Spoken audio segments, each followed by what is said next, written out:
Hello everyone, welcome you all again to Namma LaExcellence IAS. This is Tidbits series for Prelims 2026. So today I'm going to talk about the fundamental rights, some of the previous year questions, how the questions are being framed from the fundamental rights, and some of the very important facts also. So let me bring those previous year questions for your understanding. So the first one is, other than the fundamental rights, which of the following parts of the Constitution of India reflect the principles and provisions of the Universal Declaration of Human Rights? So suppose, just think you do not know the Universal Declaration of Human Rights, you do not know what are there, but you can understand with a common sense that human rights means the basic rights such as equality, like liberty, like fraternity and justice. These are very, very common and these are very natural also, and thus you can conclude that these should be part of the Universal Declaration of Human Rights also. So the given options are preamble, directive principles of state policy, and fundamental duties. If you see all these, that is preamble, DPSP as well as fundamental duties, there are provisions with respect to justice, equality as well as the fraternity. So even if there is one provision also which is reflecting the Universal Declaration of Human Rights, that means it should be included. So here it includes the preamble, DPSP as well as the fundamental duties, and thus all of these will be the right option. The second one is, consider the following: right to education, right to equal access to public service, and right to food. Which of them are the human right or the human rights under the Universal Declaration of Human Rights? So here again they are checking your common sense that these rights, which are very, very basic, such as right to education, equal access to the public service, as well as right to food, these are very, very important and very, very natural rights for any human, and thus these should be the part of human rights, that is Universal Declaration of Human Rights. The next question is, right to vote and to be elected in India is. So here the right to vote and to be elected, what kind of right it is? Is it a fundamental right, a natural right, or a constitutional right, or a legal right? So here you should understand one difference, that is what is a natural right and a fundamental right. Natural right is something which is available to the human by its nature. Being born as a human, you must have certain very natural rights, that is freedom of choice, liberty as well as equality in the society. Whereas when it comes to right to vote and to be elected, this right to vote and to be elected, this is something which has to be provided by the state. This is not a natural right. If you take the countries that are dictatorial rule, which are autocratic, there may not be right to vote for all. So that is why in India this right to vote and to be elected is given through the Constitution of India. That is under Article 326 of the Constitution, that talks about universal adult suffrage. That is, anyone who is above the age of 18 years can vote in the election. So thus it is a constitutional right. But here you might be confused with a legal and constitutional right. Legal right is a very broad term. This legal right will also include the constitutional right. So thus this legal right is a very broad term under which the constitutional right will come. So here the right to vote, to be specific, it is a constitutional right. The next question, in the context of India, which one of the following is the correct relationship between rights and duties? So read the question carefully. It is telling that in the context of India, they are not generalizing, but they are telling in the context of India, which one of the following is the correct relationship between the rights and the duties? Option A, rights are correlated with the duties. Rights are personal and independent of society and duties. Rights and not duties are important for advancement of personality of the citizen. Duties, not rights, are important for the stability of the state. Here if you observe the rights, what is right for me, it should be duty for other.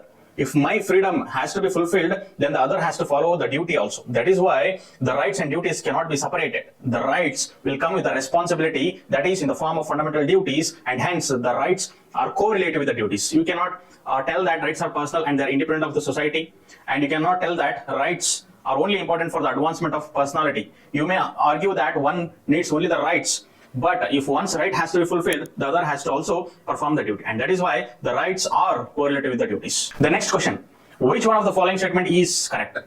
Rights are claims of the state against the citizens. Rights are privileges incorporated in the Constitution. Rights are claims of citizens against the state.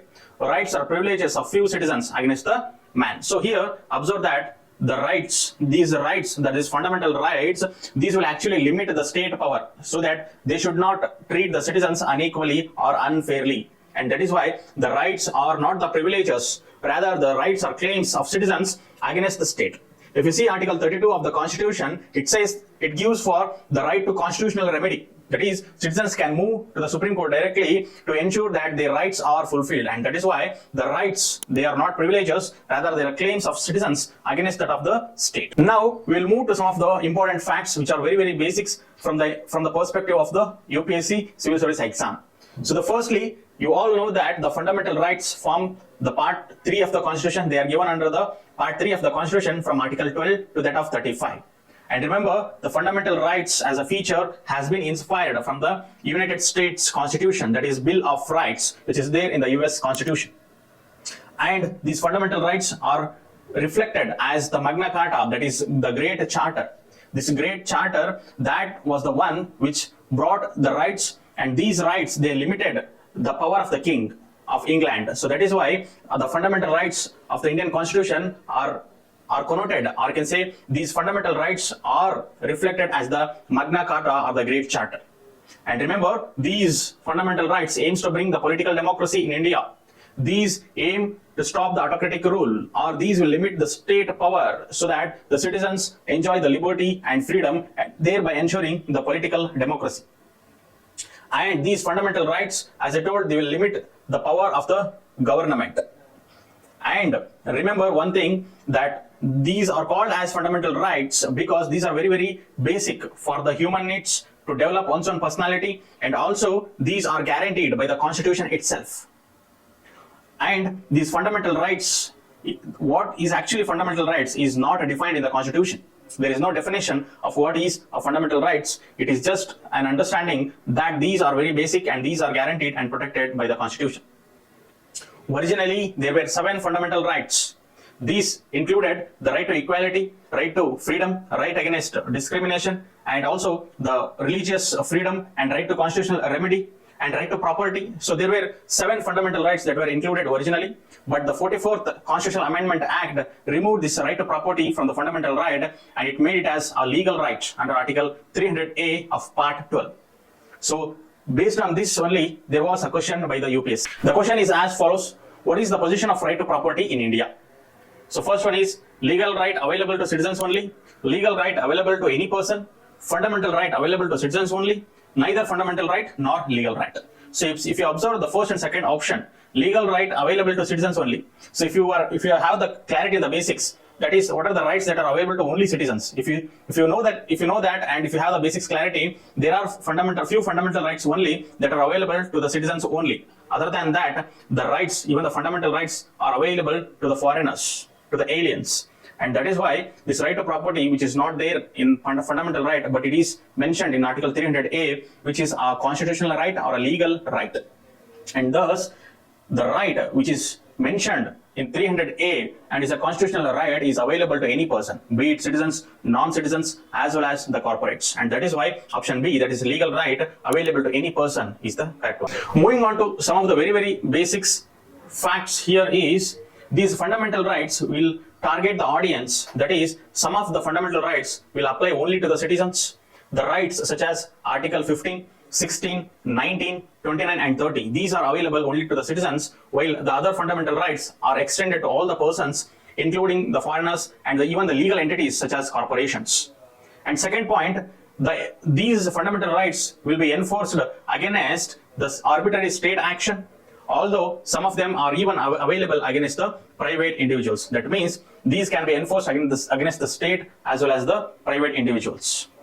And coming to the nature of rights, some of them are negative, that is, they will limit the state authority, whereas some of them are positive, that will confer special privileges, such as reservation to the socio-educationally backward sections or empowering the women and children. So these are some of the special privileges.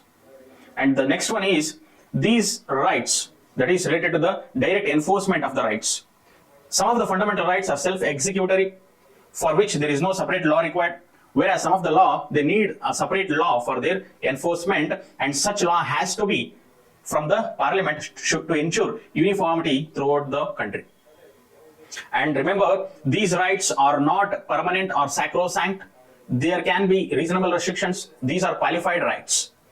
And here the state can impose those restrictions, but such restrictions should be reasonable. Reasonable, that means it should be provided by the law. It should be acceptable also. The restrictions should not be arbitrary. That is the point. And next is justiciability. these fundamental rights are justiciable. That means individuals can move to the courts when they are violated. That is why it is called as the justiciable. Suppose say if the constitution has not given this justiciability, then there would be no meaning to the fundamental rights itself. And Article 32 of the Constitution says that there is right to constitutional remedy. That means any of the fundamental rights are violated, there is a constitutional remedy where the citizen can move to the Supreme Court directly. That is what is Article 32 says, and this Article 32 will make these fundamental rights real and guaranteed. And remember, these fundamental rights will aim to strike a balance between individual liberty as well as social control. That means the rights will give the liberty to the individuals, that is freedom, but on the other hand, there is reasonable restrictions also to the individuals. Thereby it will ensure there is individual liberty as well as the social control, thereby ensuring social harmony in the society. And the next fact is, during emergency, these fundamental rights can be suspended during the emergency. Most of them can be suspended during national emergency. I will cover in a separate video regarding the emergency powers and provisions. So, but here, just understand the fundamental rights can be suspended during a national emergency except Article 20 and 21. Remember, this Article 20 and 21 cannot be suspended even during a national emergency. And remember that the Article 19 contains the 6 freedoms, and these 6 freedoms can be curtailed only during an external emergency.